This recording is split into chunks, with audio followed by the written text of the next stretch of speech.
You always have this. They're fine. And I don't know if they're getting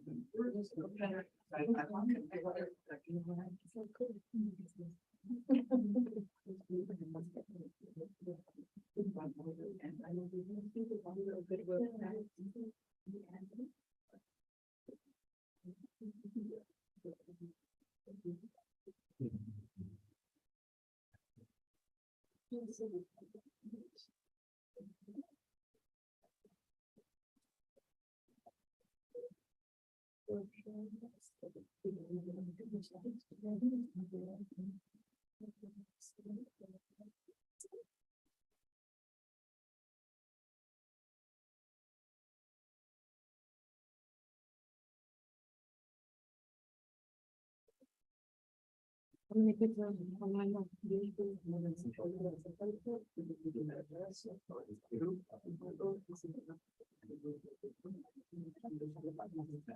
Enjoying. Hi, Rick. Forward. Just move forward. Yeah, if you actually can you scoot forward just a little bit. There we go. Yeah.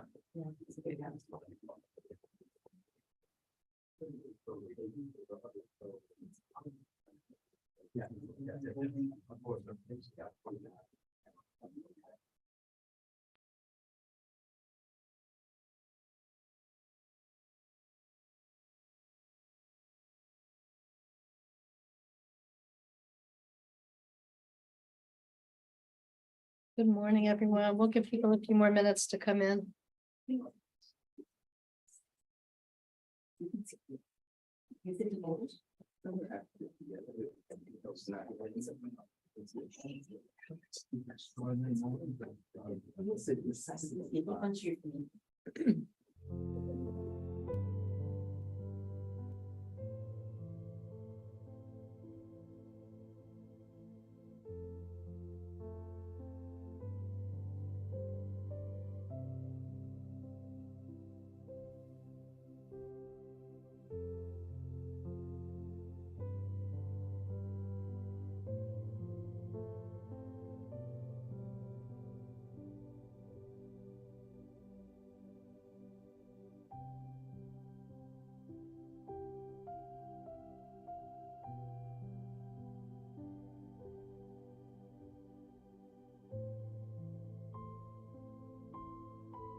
Just give it a minute.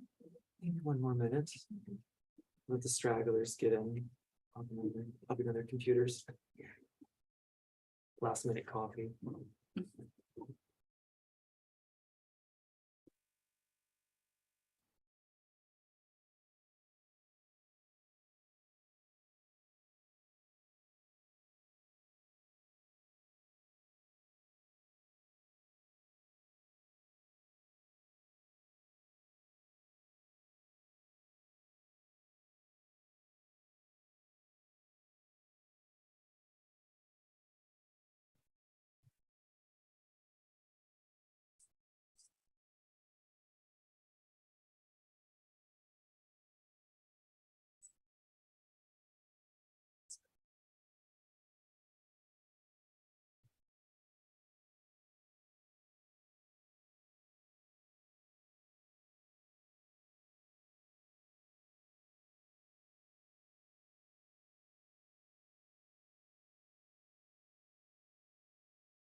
Okay, we'll be featuring Tezekiah first. And Tez, you just got a private chat, so if you want to check that real quick. Yes, thank you. Thank you. Thank you. And welcome, everyone. Oh my goodness, it's so wonderful to see all of you here. both live in the room and in our virtual Zoom room. Welcome. So the title of our event today is A Unitive Approach to the SDGs, from consciousness to concrete implementation of the 2030 Agenda. This event is hosted by the Unitive Cluster, which is a formal structure of the United Nations. I am Hezekiah Gabriel of Pathways to Peace, and Pathways to Peace is a partner in the Unitive Cluster. I'm so very honored to launch our time together today by sharing a bit about the Unitive Cluster, our commitments, and our work. The United Nations NGO major group Unitive Cluster is a group of UN-designated nonprofit partners focused on unity and grounded in advances in science that confirm the holistic integrity of life on Earth. We are charged with bringing unity, a unified approach, and unitive consciousness to the UN. How much better could that get? And we know that when we truly embrace and then embody a unified perspective, we accelerate progress on the 2030 Agenda. We virtually work ourselves out of our job. There is no longer a need for our services. And I believe that's the goal of everyone in our room today. So imagine that beautiful set of SDGs before you. The cluster works in the spaces between Strategic Development Goals 1 through 15, resulting in 16, which is peace, and we work through Goal 17, which is partnership. The Unitive Cluster serves as a platform for collaborative, transformative, convening, and intervening toward a more unified world. We provide a unitive approach to UN interventions on the cross-cutting issues that reflect the integration, intersectionality, indivisibility, and interlinkages of all SDGs. So in essence, we recognize that unity is not merely a utopian aspiration. Unity is the existential reality of our interdependent, interlinked world. It is also a powerful approach and a tool to accelerating recovery from the pandemic and accomplishing the 2030 Agenda. So again, welcome, and I'll turn the floor over to Joni. Joni? And we'll turn it to Gayatri. We're going to start with the meditation. Hello, everyone, in person, in the room, and in the Zoom room. It's my pleasure to do a very short reflection with you, and I hope you can hear me, those of you on Zoom. I'd like for us to look at the 5 Ps. And I'd like for us to take peace as a spiritual experience. Peace as something that is innate to all life, and from which order emerges. And I'd like for us to really look at peace inside of me as my swadharma, as the religion of myself. Religion not in an organized sense, but it is a dharma, a principle of life. Looking at peace as that wise treasure that lies within me, let me emerge its strength and connect it to the other 4 Ps.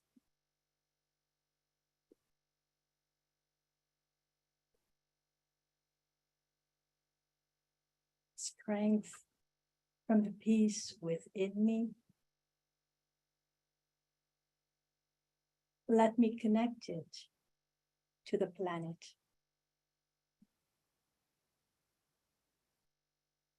I'm a living being. The planet is a living system.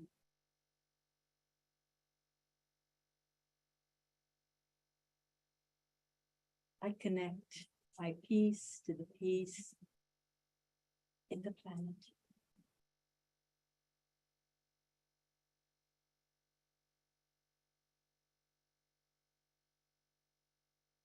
Let me connect my peace to the people living on this planet, to all living beings on this planet. And just as peace is innate in me, peace is innate in all peoples, in all living beings. Let me connect.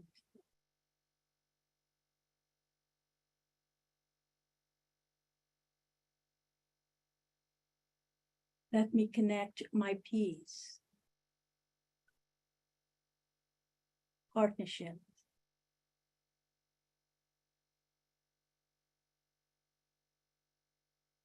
partnership,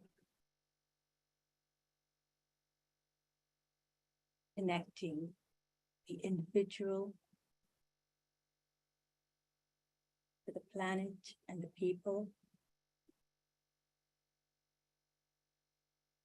A partnership connecting me to a source.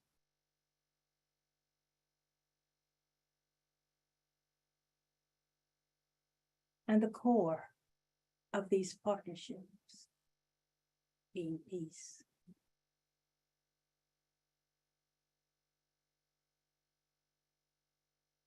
Let me connect my peace to prosperity.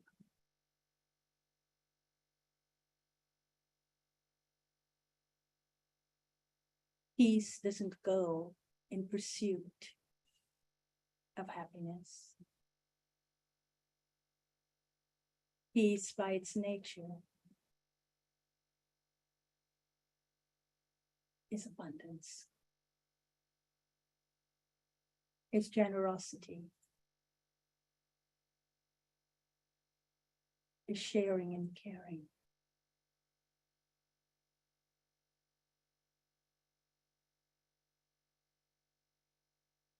I hold peace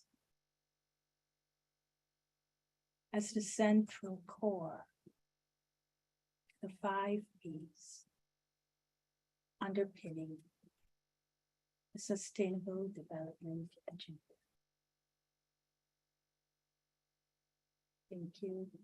Ocean.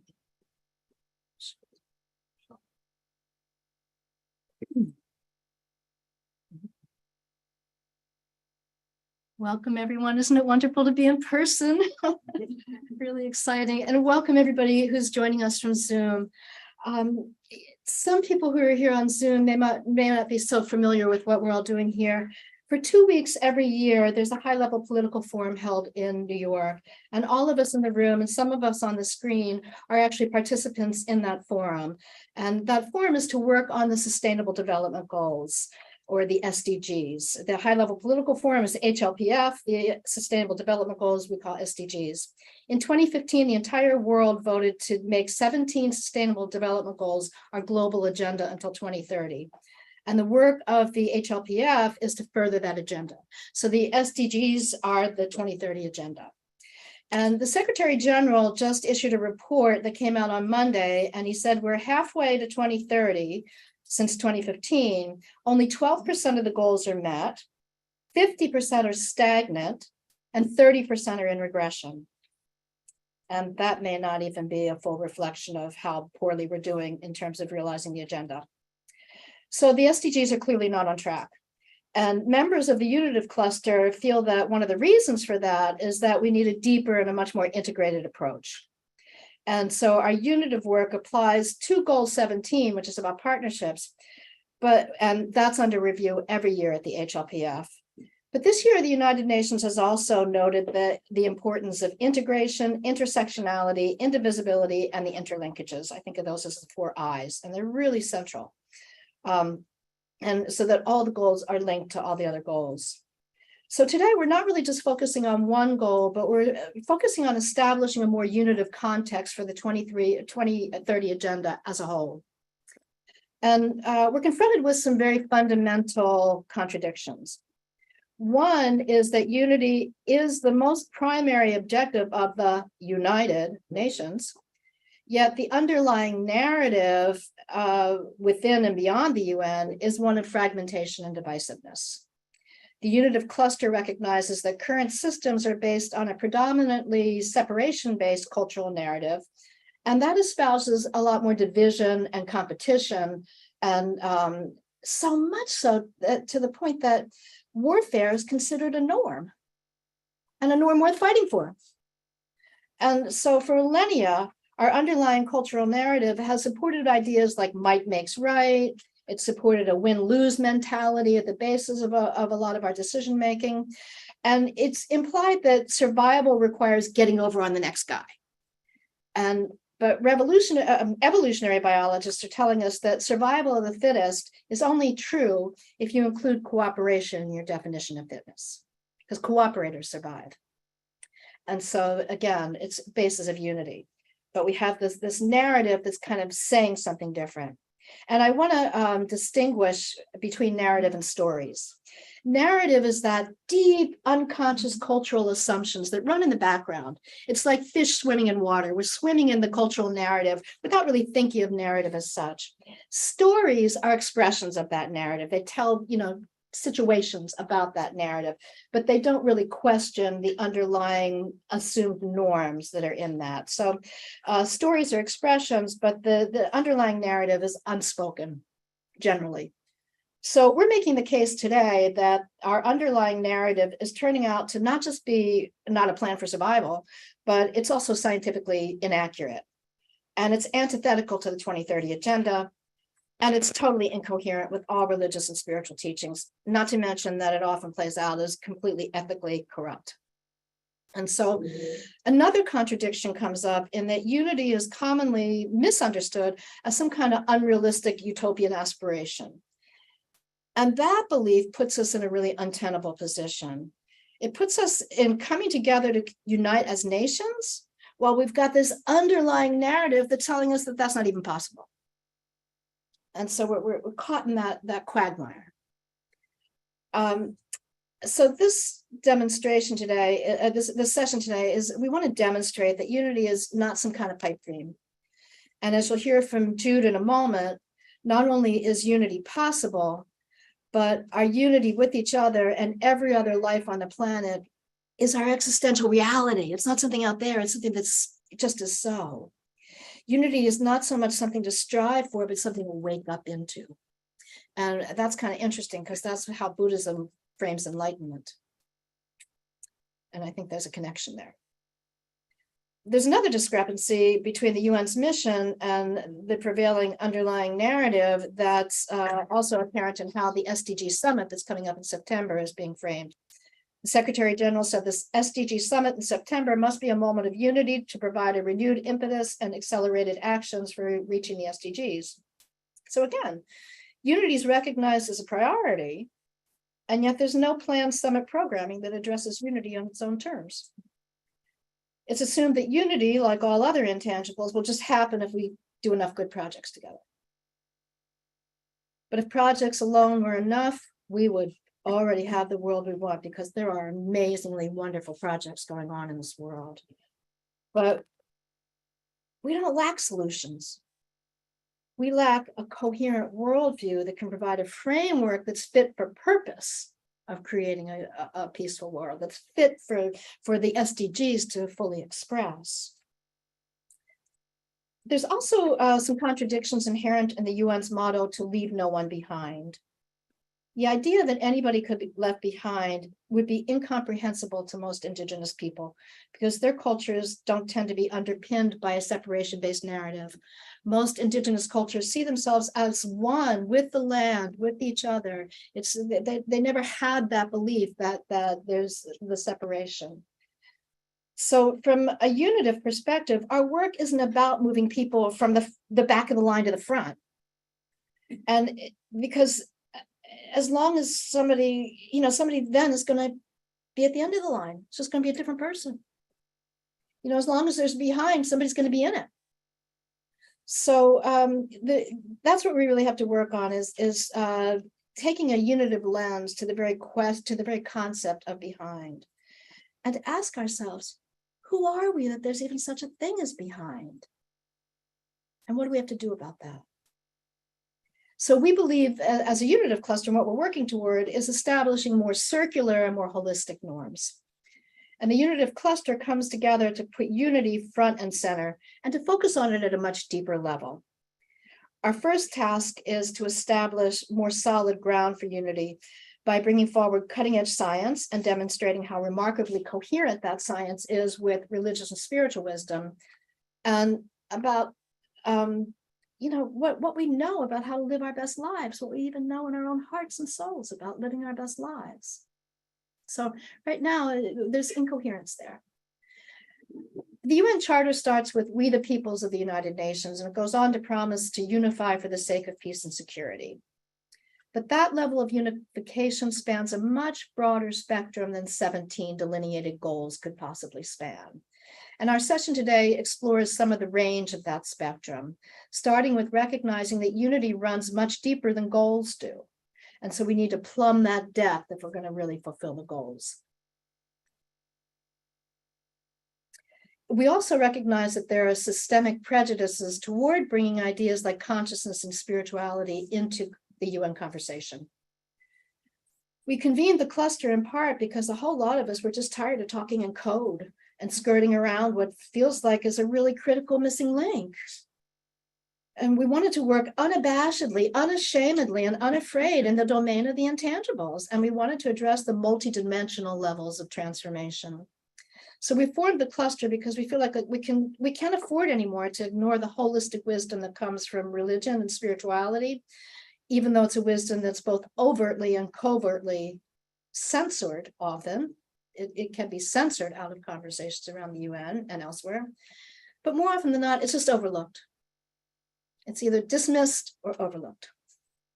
We feel that in addition to working with the goals themselves, it's important to work on transforming consciousness and cultures so that the fulfillment of the goals is really just a natural outcome of well-designed systems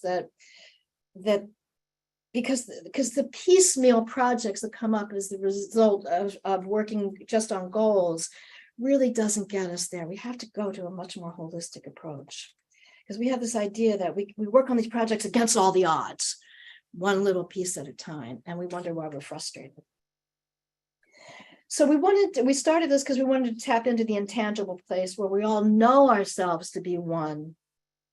And we wanted to bring the power of that presence into UN processes. So today we're going to lay some groundwork, and we're going to lay unitive groundwork by exploring UN founding principles, scientific principles, and spiritual principles. And we're going to be paying special attention to the role of consciousness in fulfilling the SDGs. So I want to start with first principles.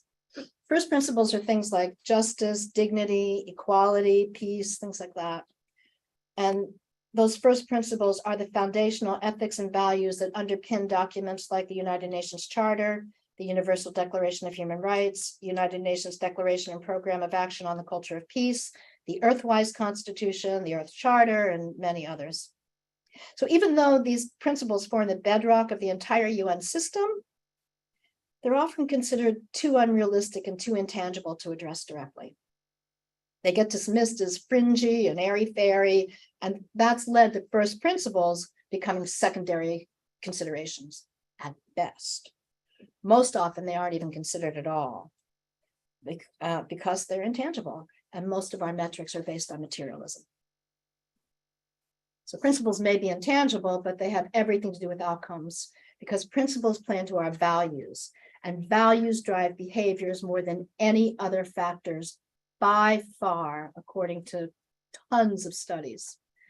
Ultimately, behaviors determine whether or not we end up with a livable earth. But behavior is really too superficial to be the primary intervention point. First principles provide access points for managing the SDGs at a deeper, more causal level. So the Unitive Cluster is asking questions like, what if we held first principles as core accountabilities in policymaking?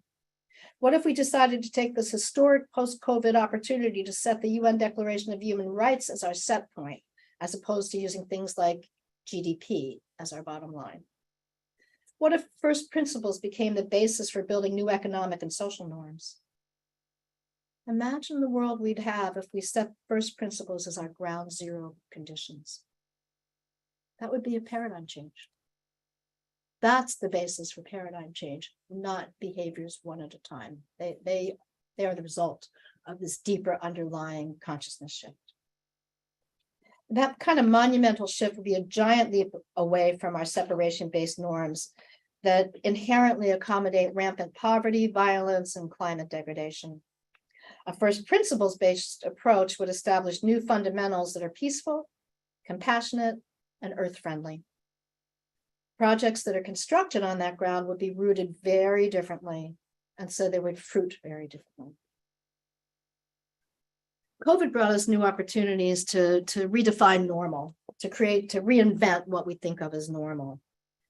COVID and the global wake-up call on climate instability have helped us recognize that our old normal was never a viable long-term survival plan. But so far, really nothing substantial has changed, unfortunately. So we stand at this precipice with an opportunity for very deep and substantial transformation.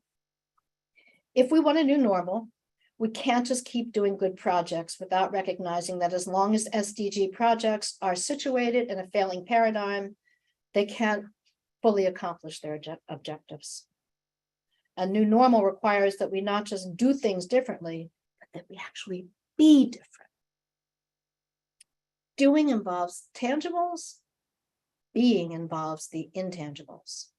So we're focusing on the realm of intangibles because unity isn't a political condition and it's not a data set. Unity is a felt perception. So we need to recognize and support that place in our inner worlds where we feel deep connectivity with one another and with nature. Buddha taught that the significance of any kind of vessel is not the shell, but the void, right? What's within. And I like to think of the SDGs as a vessel. And that makes us inquire into the so-called void. We know the invisible is really 95% of our world. So, is it really a void? That's kind of a misnomer, but I'm going to call it that. So can we put up the SDG slide? So there's the 17 goals are depicted like this usually. And what I'm calling the void is the white space between them. The agenda articulates 17 fragmented pieces of one big whole. And it's critical that we manage the intangibles that run in, around, and through all the goals, because that realm of being is determinant of whether or not we reach the goals. Thank you. The third UN Secretary General U Thant said, "I'm always conscious of the fact that I am a member of the human race. This consciousness prompts me to work for a great human synthesis, which is the implicit goal of the world organization I had the privilege of serving. Long before I was appointed Secretary General, I used to dwell at some length on the oneness of the human community." And UNESCO's constitution says, since wars begin in the minds of men, it is in the minds of men that the defenses of peace must be constructed. And both of these quotes are pointing toward the role of consciousness in creating the world that we want. Consciousness is like the base of an iceberg. You don't see it. It's 95% of the iceberg, but you don't see it. And it totally determines the beingness of the iceberg. It totally determines what happens to the iceberg. It also determines what happens when your boat gets too close to it, right? It is causal just like consciousness is. Consciousness comes before any actions, and so it has to be addressed in its own terms, and we have to look at what it means in terms of realizing the SDGs, and Gayatri is going to break that down for us in a moment.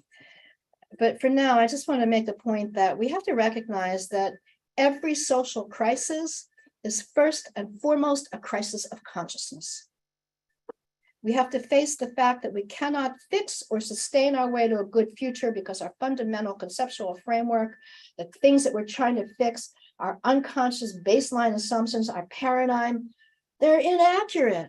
They're not suited for purpose, and they're antithetical to reaching the goals. It's time to establish a new scientifically sound and spiritually grounded framework that's fit for purpose of supporting the unitedness in the United Nations. We need to develop beyond divisive and unjust norms by developing unitive consciousness. And by unitive consciousness, I mean that deep, pervasive knowing that our unity is our existential reality, that we have this interdependent, interlinked world, and that's just what's so.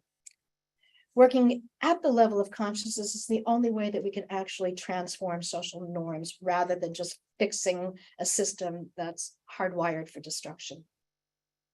Working at the level of consciousness is absolutely necessary for us to make the paradigmatic leap toward a world where the SDGs are our lived reality. The shift away from the prevailing separation-based consciousness into unity consciousness is an ontological shift. It's a shift in our very ground of being. It's a shift from settling for the very low bar of merely sustaining to setting our sights on the higher aspiration of mutually thriving in a verdant and peaceful world where all beings go to bed safe, fed, and warm. And so I'm going to now take it over to Jude Caravan, Dr. Jude Caravan. She's going to walk us through how breakthroughs in science are demonstrating that unity is not unrealistic and abstract. She's going to walk into how we can rely on science to move into a lived reality of our unity. Dr. Caravan is a cosmologist, a futurist, a planetary healer, an award-winning author of The Cosmic Hologram and The Story of Gaia, and previously one of the most senior international businesswomen in the UK. And she's also the co-founder of Whole World View. Jude? Thank you, Joni. Thank you, Tez. It's my wholehearted delight to be together with us all today. And I'd just like to, in a few minutes, tell the story of our universe. But it is both a new story and an ancient story. Indigenous teachings, universal wisdom teachings, spirituality-based teachings have guided us to remember that we are inseparable from the whole world. And yet our science has been one of materialism and separation for some time now. And because our secular science has told us that our universe is solely materialistic and made up of separate things, even with clues that are now over 100 years old from quantum physics and more, nonetheless, that's been the prevailing paradigm of a mechanistic world where hierarchies, where conflicts, all that we know are natural outcomes, they're natural behaviors, because we've effectively been suffering far more than COVID, a dis-ease of separation. And that dis-ease has, been our often unspoken underlying narrative, but often it's been more than that. It's been pervasive in our societies. And now that perspective, that paradigm is being turned on its head and converging instead with universal wisdom teachings and indigenous teachings. And in turning it on its head, it's revealing what Tez and what Joni has just described, that unity is not an aspiration, it is our existential reality. So let me summarize this science, which is far too important to be kept with scientists, because it's relevant to each and every one of us, because it is a revolution, a revolution, a weevolution perhaps, underpinning and guiding our conscious evolution. And so this is key to what we are innately, how we do in the world, and how we can become in the story of an evolving universe, of which we're now being seen to be microcosmic co-creators. So this is our invitation, it seems to me, from the whole universe and our planetary home, to wake up, to remember we're inseparable, and wake up to realize that we, as everything in existence, has meaning and intrinsic purpose. So what the science is showing us is that the energy and matter and space and time of our universe, which has been the purview of 20th century science through quantum physics and relativity physics, is indeed real, but it is the appearance of our universe. It's not its deeper levels of causation, and that its appearance emerges from these deeper levels of meaningful, informational intelligence, cosmic intelligence. It gets back to what many, teachers have said, especially the ancient Vedic teachers of ancient India, that mind and consciousness aren't something we have, but literally what we and the whole world are. So the science of this is indeed being seen in patterns of meaningful information that are fully pervasive of our world, from the very smallest to the whole of space and time. Those patterns are innately relational. They are meaningfully informed, and they are holographically manifested. Now, the joy and wonder of a hologram, and in this case is a cosmic hologram we call our universe, is that the whole is expressed in every part, and every part is thus a reflection, an innate microcosm of the whole. So we are connected, every cell of our bodies, through our human family, through our planetary home, through our solar family, through our galactic family. Our holons are literally fractal microcosms, mesocosms of the macrocosm of the whole, which is why when we bring a holistic approach to what we do, we are literally reflecting the whole realization of our universe flowing through the way then we behave in our world. So those patterns of relational information, meaningful evolution, expression, have been there from the very beginning of our universe 13.8 billion years ago, which started in its most minute form, but not in a big bang. It wasn't big, we know that, but it wasn't the chaos of a bang. It was the first moment of an ongoing big breath, which as space has expanded ever since, which as time has flowed forward ever since, has been able to embody, to experience, to explore, to evolve from simplicity to ever greater levels of complexity. And those patterns we find play out from the scale that is as small as to an atom as the atom is to the whole universe. That is the pixelation of the reality of our universe. That is the way in which the infinity of cosmic mind enters the finite thought form that is the journey of our universe. And so we find these same fractal patterns at the scale of atoms and up to our planetary home, river systems, weather systems, ecosystems, up to our solar family and the solar wind and the resonant orbits of planets, up to the way that stars congregate in galaxies, up to the way that these patterns are reflected in tiny temperature fluctuations from a relic radiation that fills the whole of space and has done so since very soon after the birth of our universe. We see these same patterns. And crucially, these patterns, these fractal relationships, play out in the way we are and the way we behave, because our consciousness, individually and collectively, also emerges from the spirituality, one might say, the spiritual base of our being.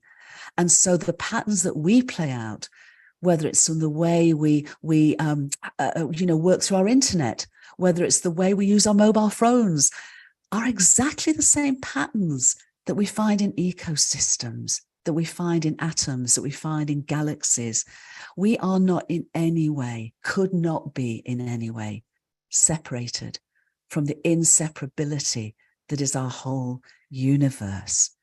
And we therefore are imbued by its innate meaning, existential meaning, and evolutionary purpose, from simplicity to complexity, ever greater levels of individuated and interdependent consciousness and awareness, the interbeing of who we and the whole world truly, really are.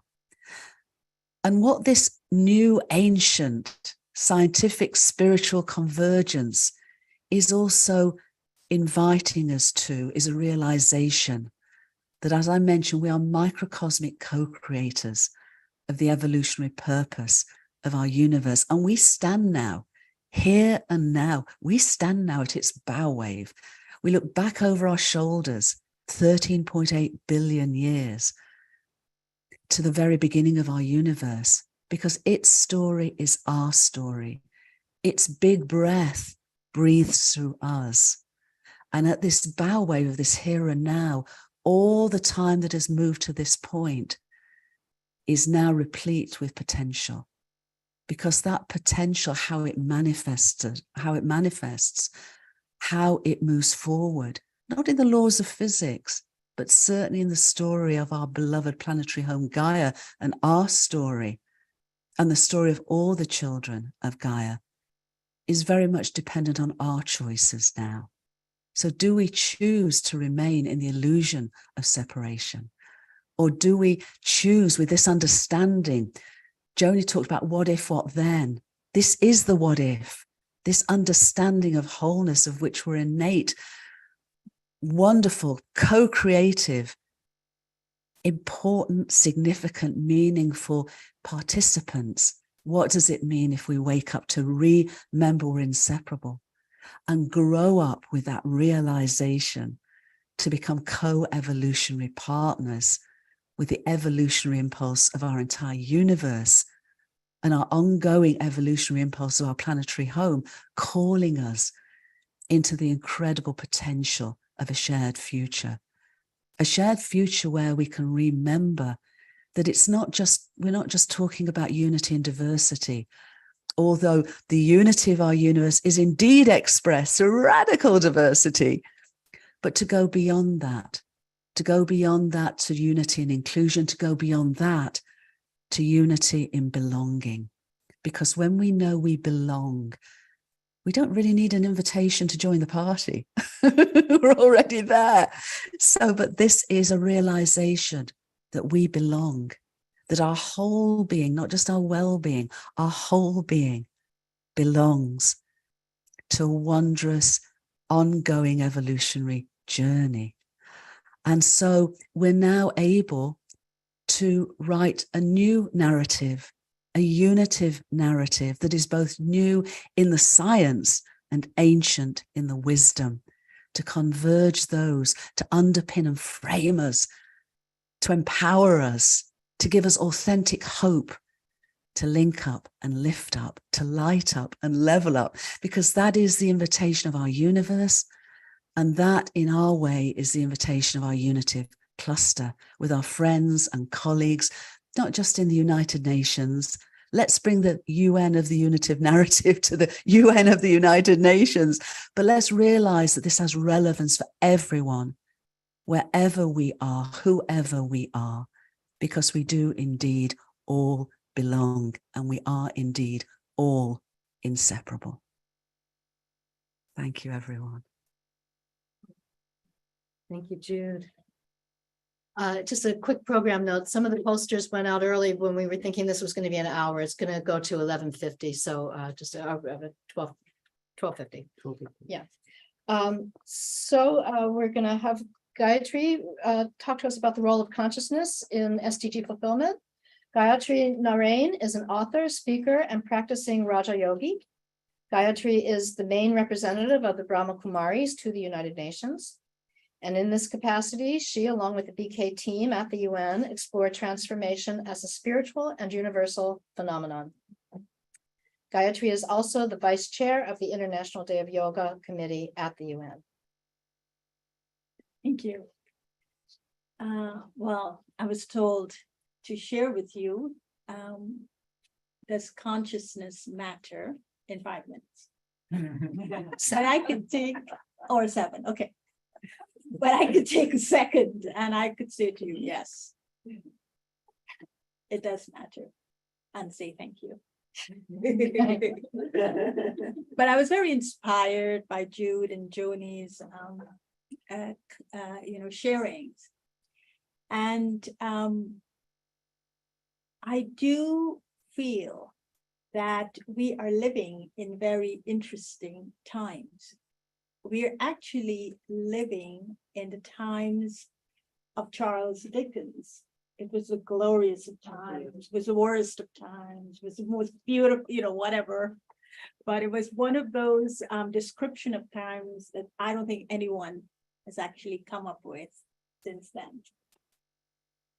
And so I think that when we are looking to see whether consciousness matter, I think it boils down to one specific question we have to ask one's own self.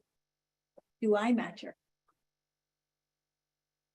Do I matter? Do I, as a living being who's supposed to be consciousness, soul consciousness, we call it in Raj Yoga, do I matter? And I think if I can answer that question really from that being that we've been hearing so much about, I think we would then step up.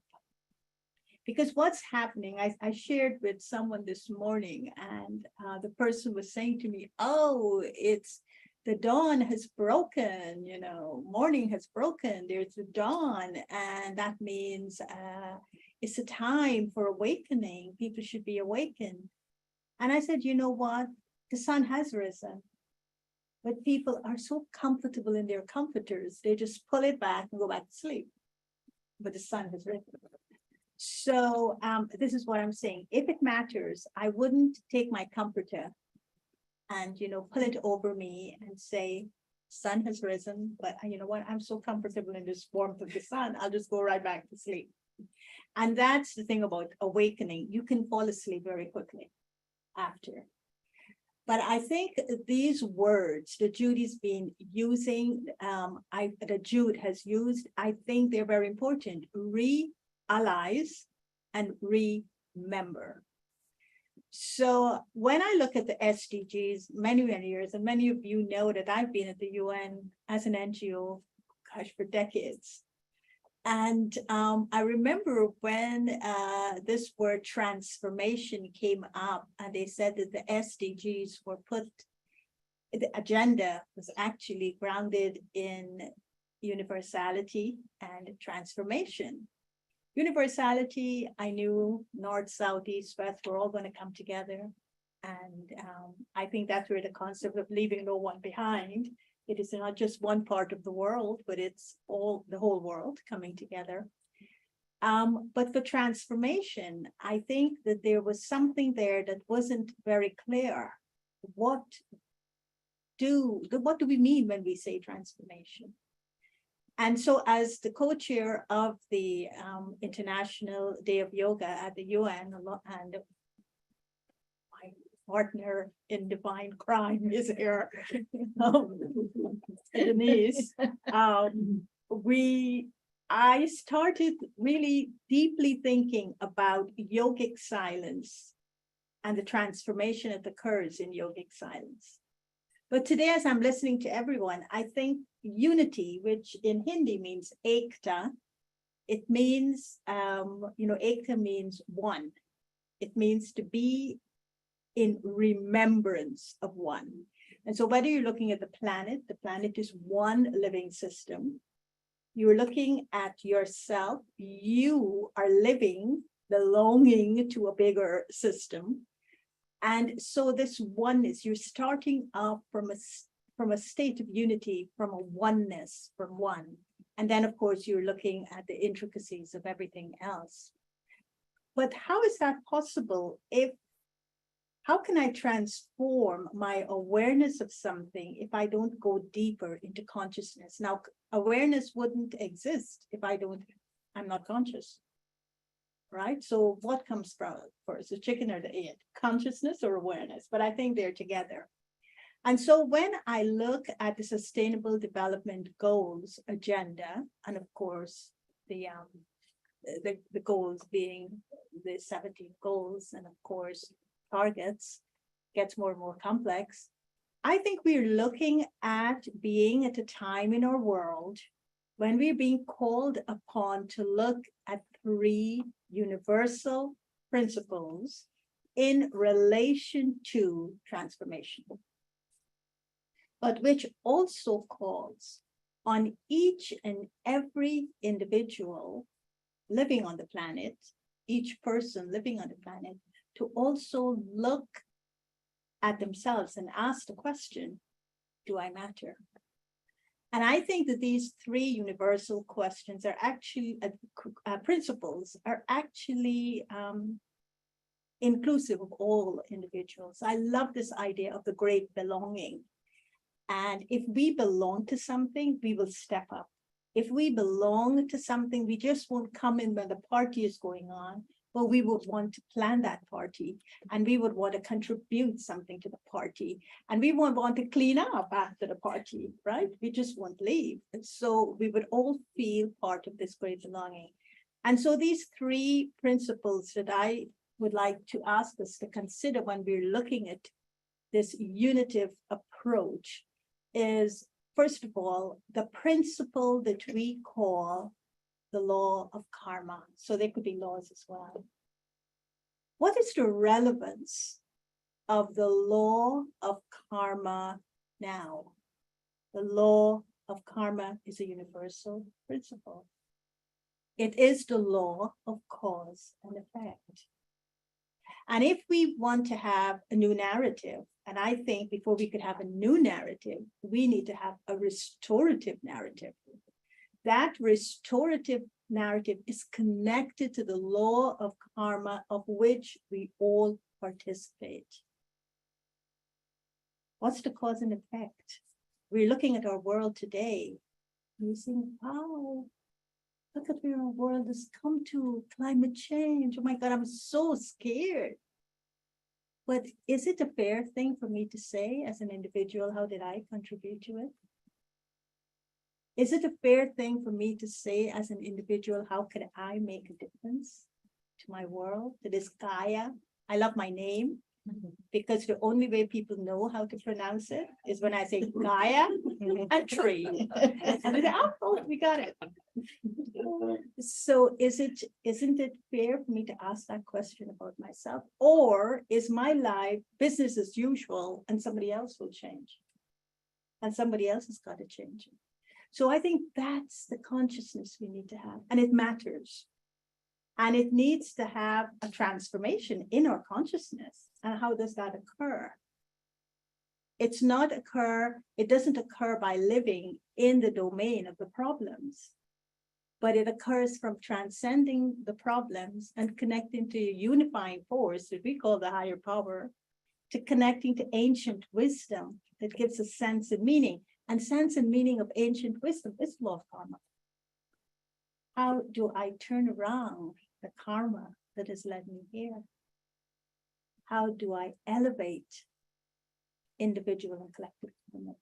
How do I become an advocate of that? So that's one law as I would ask for us to look at. The second law I think we need to look at, and it comes from science, but I think it also needs to be looked at through spiritual lens, through the lens of consciousness, is the law of entropy. Our world was at one time, it may not have been the Big Bang, it may be this big breath. So it was in order. It was an orderly breath. It was one of those perfect breaths that we take. And then it moved into a state of disorder.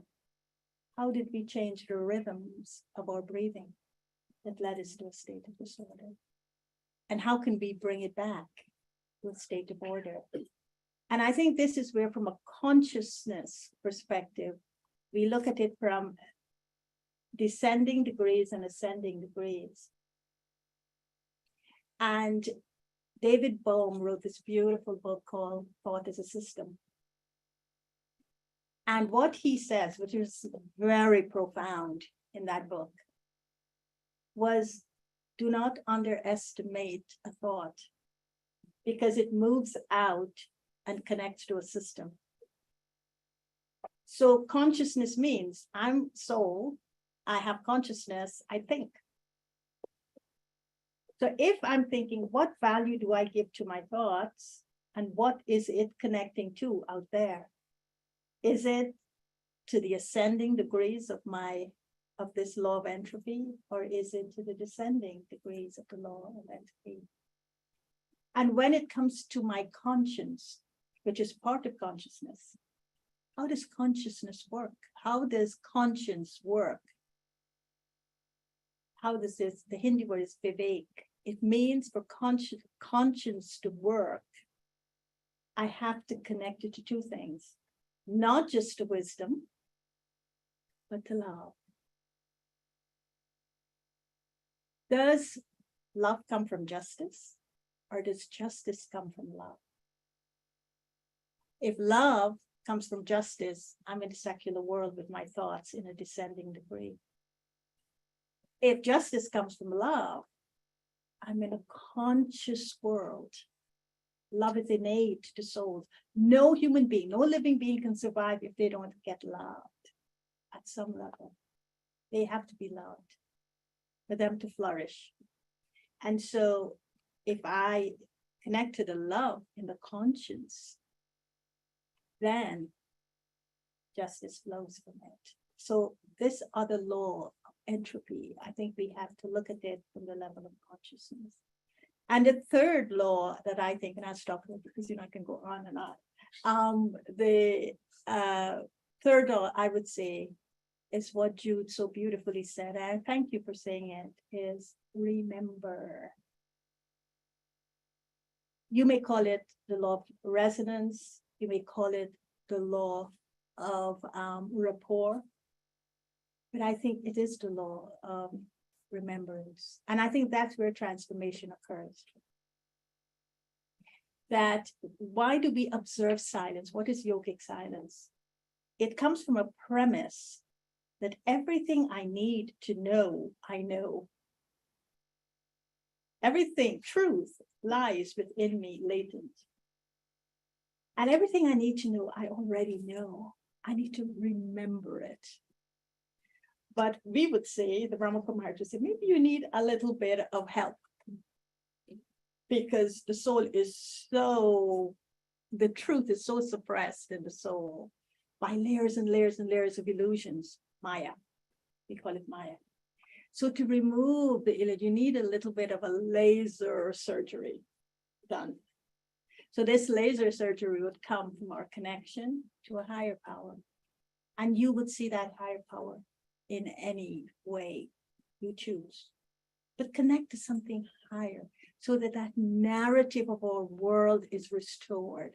And the newness comes from the truth of what has to be repaired and what has to be realized. So thank you very much for listening to me. And I'm going to the Parliament of World Religions, and I hope I can convince some of you who decided not to go, because I think you're needed there. And it's a call to conscience. And what is this conscience we're calling on? I think it's very, very important to look at from a unitive perspective, in terms of, and why I say it, I close with this story. Many, many years ago, I was doing a project called Visions of a Better World at the UN. And it was a follow-up to the International Year of Peace. And many of you may not have been here then, 1986. And then from that, we did a Peace Messengers. They created this Peace Messenger initiative, and we did one that was called Global Cooperation for a Better World. And the question was, what is your vision of a better world? Tell us what you want. We don't want to hear what you don't want. just tell us what you want. And so there was a process to tell us what you wanted. And so we were interviewing different people, and I interviewed a representative from Greece, a diplomat. And he said to me, there's one thing that if we could get human beings to change, and it has to be from a level of consciousness, it's the human conscience.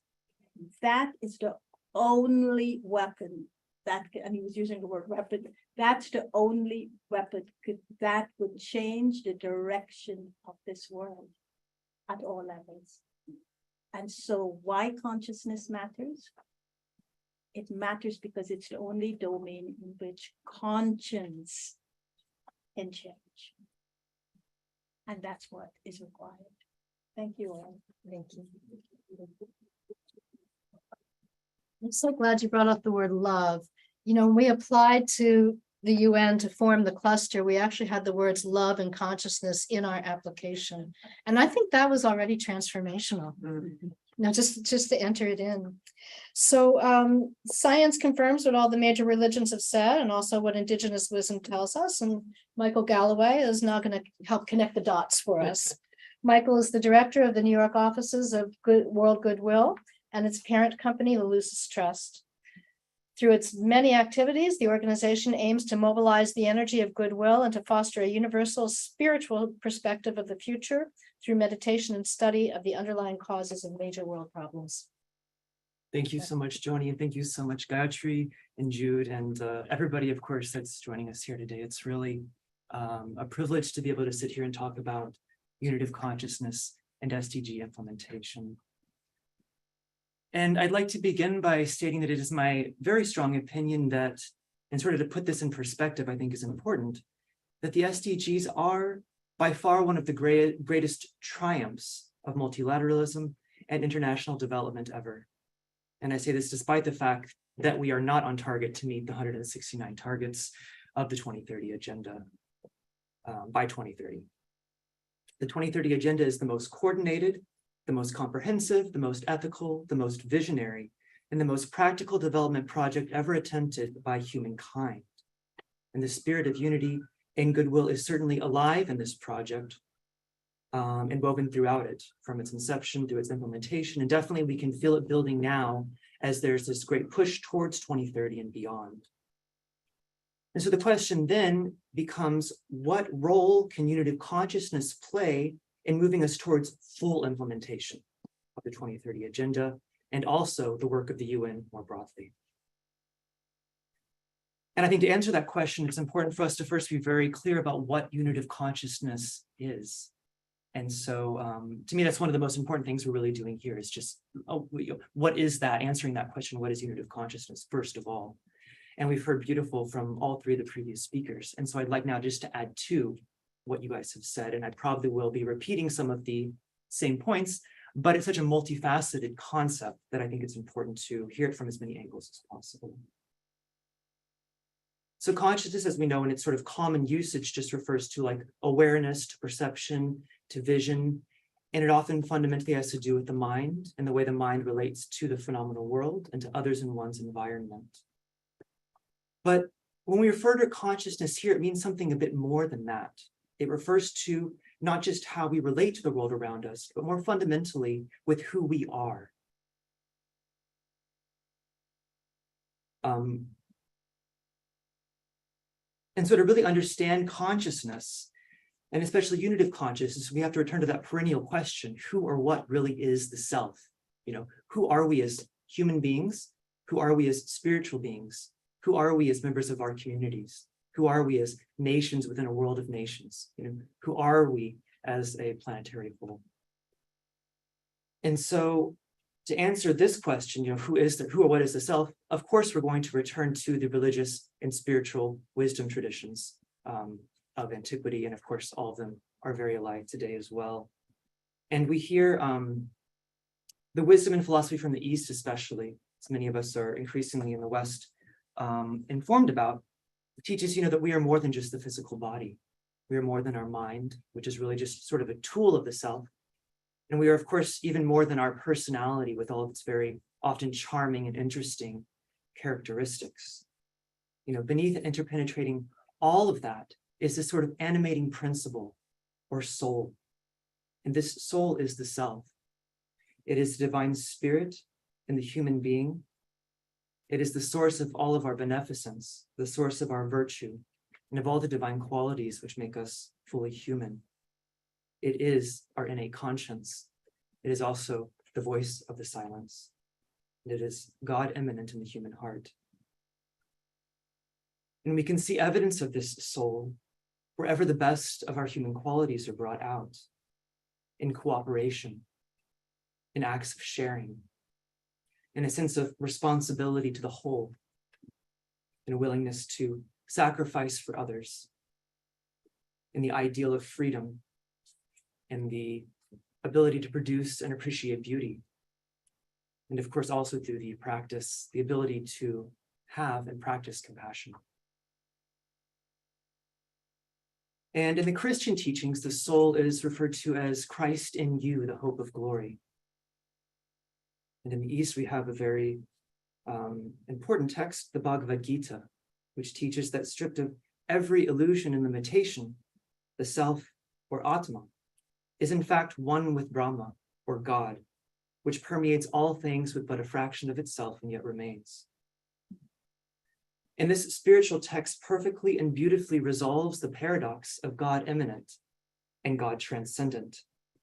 And this is an absolutely essential part of unitive consciousness, that God, soul, matter, humanity, the planet, nature itself are all one, essentially, even though necessarily diverse and separate in manifestation and appearance. And importantly, the soul on its own plane has always known this to be true, for we are told that the soul knows itself to be one with all souls. And when that soul is awakened, we as souls in manifestation can begin to embody that fact. And so to return to our question, what role can unitive consciousness play in the full implementation, moving us forward to full implementation of the 2030 agenda? Well, in short, I propose that it brings two things: wisdom and power. The wisdom that unitive consciousness brings is founded on, first of all, a vision of the whole, but also importantly, keen discernment as to the best way to solve the underlying problems of relationship. And all forms of conflict are fundamentally problems of relationship. And this is what fundamentally prevents progress. Wisdom is what eventually bridges across the many ideas, the many ideologies, and the many completing identities, which really stand in the way of implementation. And whereas the scientific and discerning mind is able to divide in order to understand, it is wisdom which synthesizes and unites. And when these two work in harmony, the mind, and importantly, the self, becomes a creative force founded on both truth and unity in equal measure. And the power which unitive consciousness brings is a different paradigm of power than the sort of zero-sum competition which largely characterizes our current political and economic systems. This sort of power is based on the right use of the creative will and its alignment with the good of the whole rather than any of its parts. And so to implement the SDGs, as all of us know, is really a Herculean task. It requires more than good intention. It requires more than ideological righteousness, more than focused desire, more than moral surety, and even more than basic goodwill, and more than just intelligence also.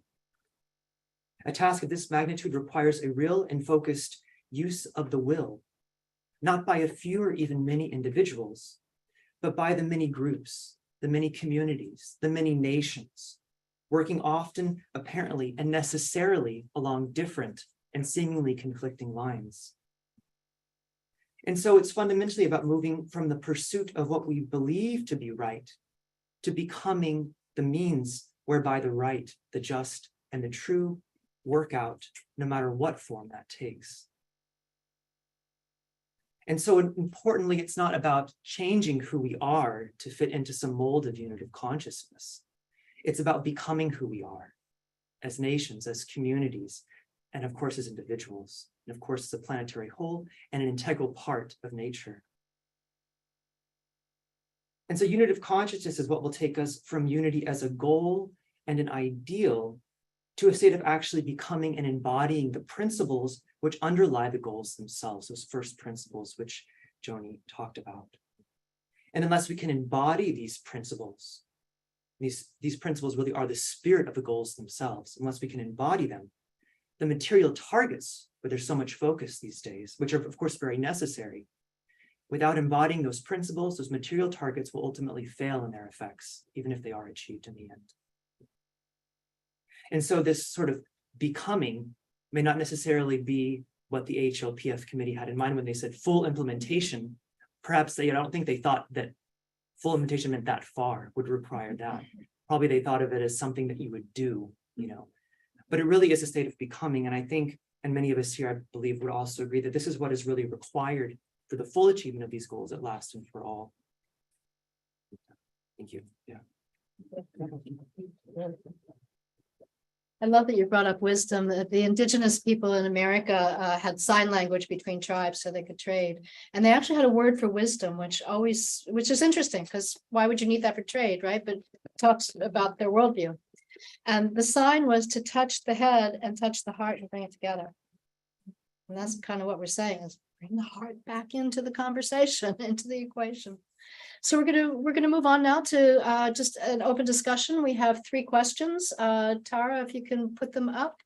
Hopefully you have a I don't know slide. if we have the slide for that actually. No, we probably don't. That's my fault. Yeah. So we can read them off, and Tara, if you want to watch the chat, and Tara would be we are getting closer on time, so Tara will be the spokesperson for whatever she minds in the chat. And friends in the room, first of all, just ask you to respond from what you've heard today. Does anyone have any thoughts?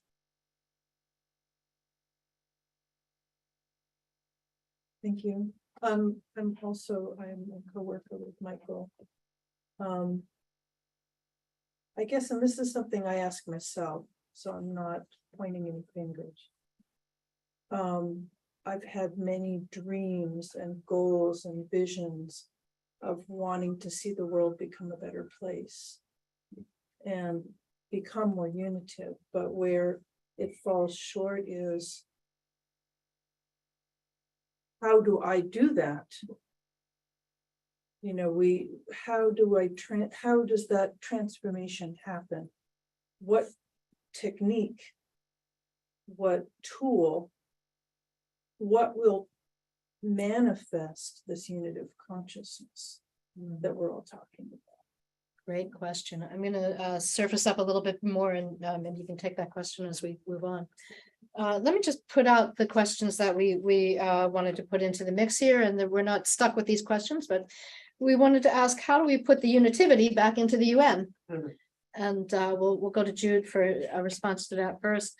And the second question is, what's the potential of working more specifically with unitive consciousness, and what are ways to overcome challenges to working at that level of consciousness?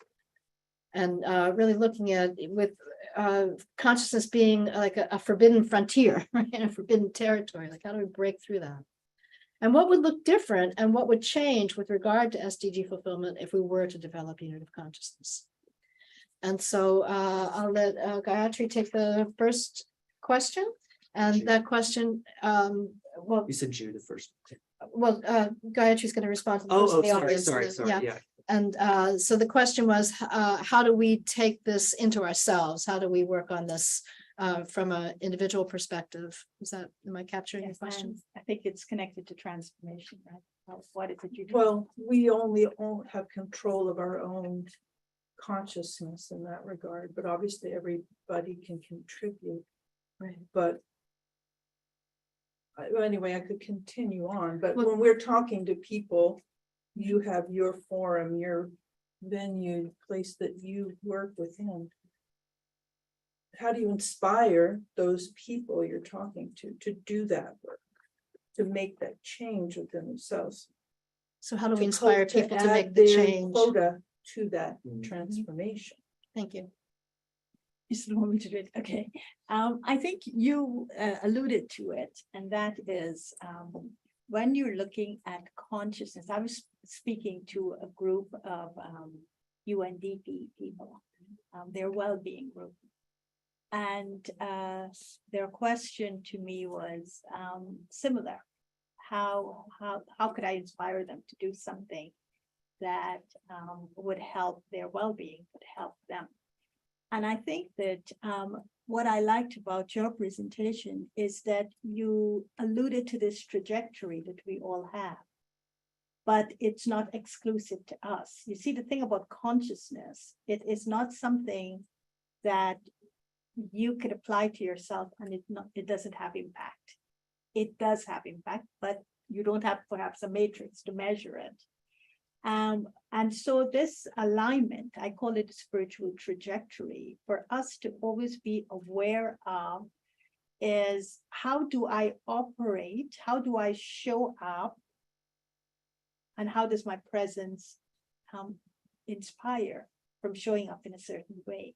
And this spiritual trajectory is actually the alignment of your awareness with your attitude, with your vision or your perception, and then with your action.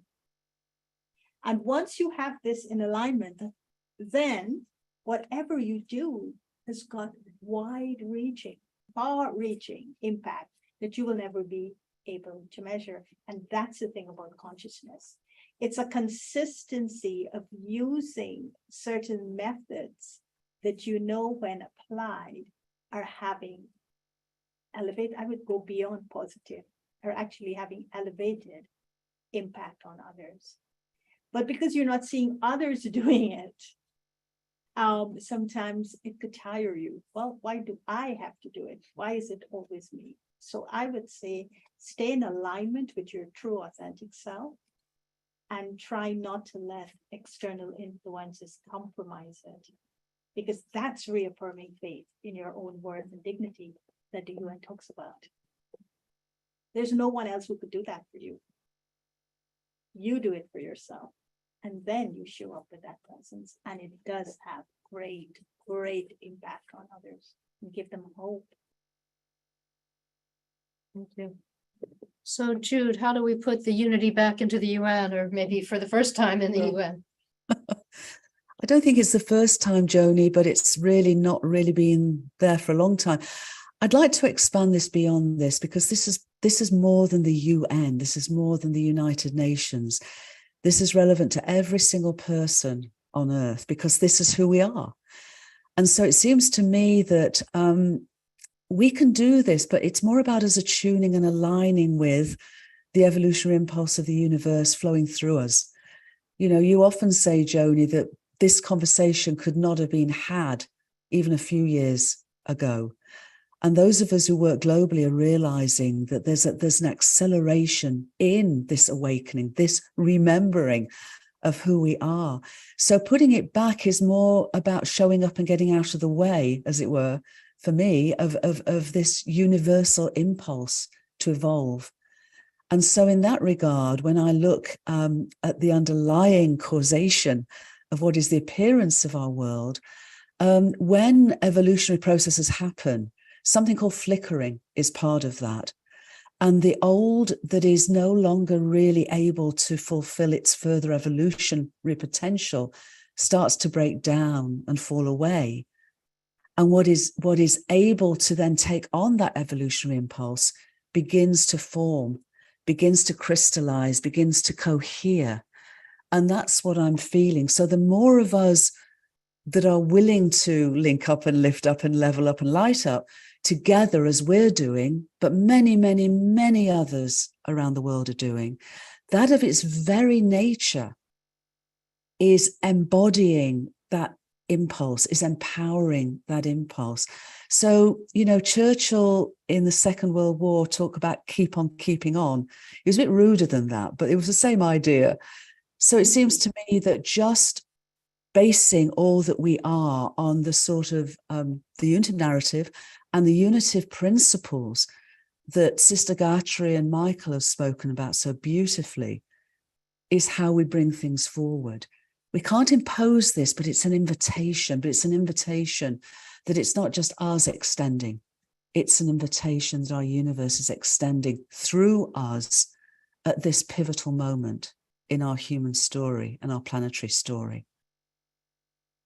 Yes, and I think that partly answers your question too about, you know, that it's really not a question of bringing people in or proselytizing this. It's a question of just relaxing into the flow of it. And it's already so, and there's such a critical mass, and not everybody's going to be convinced or come along. And so, you know, bless that and know that there is such a groundswell, and just be in the confidence of that, the knowing of that. So do we have people online, Tara, who have So we something do up? have a few questions and a few answers in the chat. So I'll read 2 of the answers, and then Lysenko would like to share her answer out loud. So Elena has shared that in answer to the first question, I would like to say that we have to seek consensus, that nothing that is ultimately unitive really works. The building of consensus is the real challenge. And Matthew shared that ultimately the evolution of our world and the implementation of global goals for a sustainable and prosperous world will depend a lot on the awakening and evolution of people's consciousness and knowing of life's purposes. And this will be catalyzed by those who have awakened. Now Lysenko would like to share her answer out loud, and just keep in mind that we do have 2 minutes until 12:50. Thank you. So let's think I need to wrap up too. So like a minute, please. We'll have to prompt her to unmute. I've prompted you to unmute, so hopefully you see it. I can't. Yes, go ahead. We hear you. This is an amazing side event. And tomorrow we will be holding a next step also with the Brahma Kumaris, but on the Fifth Avenue Meditation Center, where we're going to tap into this deep level. And from that, all participants will be exploring in different working groups how we can actually build the necessary unity at the global level, which will be necessary if we're even going to take a next step for the Sustainable Development Goals. I will put the link into the chat for anybody who wants to come. It'll be at noon, and light refreshments will be served. Thank you, Lysenko. Just interject though. Quickly. So we're talking about a unitive narrative. We're not talking, I'm not here to talk about unity per se. I am here to talk about the diversity that envelops this unity that is beyond my comprehension. The chaos is going to come at us full force, and it is going to feel demoralizing at one level of consciousness. But at the love level of consciousness, one doesn't have to be kind of so committed to this one way of seeing unity, and to just trust that the love you share is all you have to be really powerful. Thank you. Well said. Good way to wrap up too. There has never, ever been a time like the present to go all in on what's spelled out at the core of every religion. To go all in on our highest vision of a just, compassionate, happy, and well humanity thriving on a thriving planet. That's what we're here for. We really appreciate the Brahma Kumaris for hosting us today. We appreciate everyone who's been part of this, our interns and Michael, this is trust support, and we welcome those of you who are on it. We're out of time, I'm sorry. We're those of you who are on the ground at the UN who have UN credentials. We welcome you to join the Unitive Cluster. And that meeting will start at 1 o'clock. We have our monthly meeting on the second Fridays of every month. And for those of you online, it's a different Zoom link. And so check your registration. Those of you online, it's our usual monthly Zoom link. So we say thank you for being here. All the best. Bye-bye.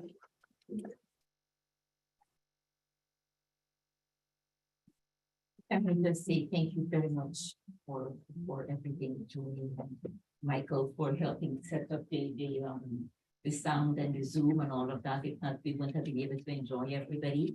So thank you, and thank you, Morley also, and thank you, guys. And Tara online. Tara, And yes. Tara and Yes. Ryan, and of course Jude and Tess and everybody else. Yes. And of course all of you for making it a success. So let's keep the consciousness going. Bye-bye. I'm just gonna. What really